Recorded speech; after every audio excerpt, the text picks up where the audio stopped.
Drudge. Good morning, Mr. Drudge. Good morning from Florida, and Brian, I'm so happy to wake up this morning and not see smoke coming out behind the Capitol building. And what do you think? I mean, what do you have on your website right now that's special?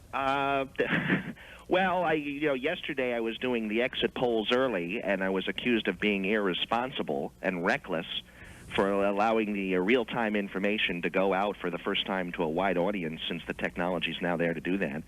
Little did I know that the networks later would become their own spectacle of irresponsibility. So I don't know what to make of any of this, Brian. I will tell you this.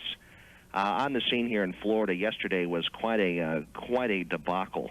The local talk show hosts were laughing about vote 100 times, vote 200 times, encouraging people to commit voter fraud. I think when we wake up this morning and we take our showers and scrub it all away, we're going to say, what were we doing? Yesterday's joke has turned into today's national crisis. You know, this is not about the election, but the other day, and you were here just a few days ago, and then Chris Matthews was here, and he said something on the program. I didn't pick up on it until later. He said that he doesn't allow your name to be used on his program.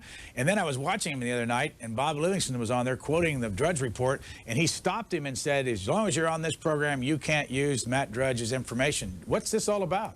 Well, Chris Matthews will declare George Bush the winner and Al Gore the winner within hours of each other, and then back again. So I don't know if I can use Chris Matthews on my website anymore. Well, I mean, did he ever explain this to you? Or I don't know. You know, I've written that book, Drudge Manifesto, and it does take some shots at everybody in this business. And I think last night kind of showed that the big media is out of date, out of step, and I fear may be soon out of business. They cannot at this point say they have 4 covers of the New York Post. That's kind of fun. That's like the old days when things were always exciting and there was 12 editions of one newspaper in Philly at the height of the tabloid wars.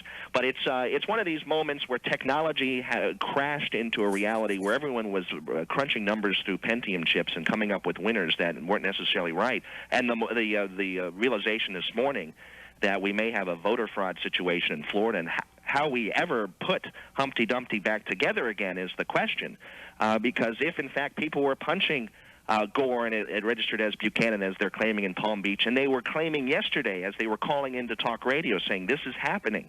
So there was warning signs all over the place, but who knew it would hinge on those very precincts.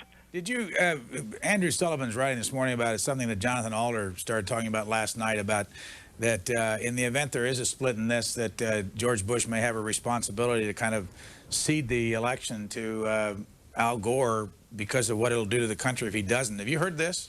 Well, what about the other way around? And now with that Senate split the way it is and the Lieberman factor, I mean, this thing may hinge on literally some ballots that will be found in somebody's basement. I'm not sure that's the way to resolve this. Now, I'm already hearing talk locally here of civil war.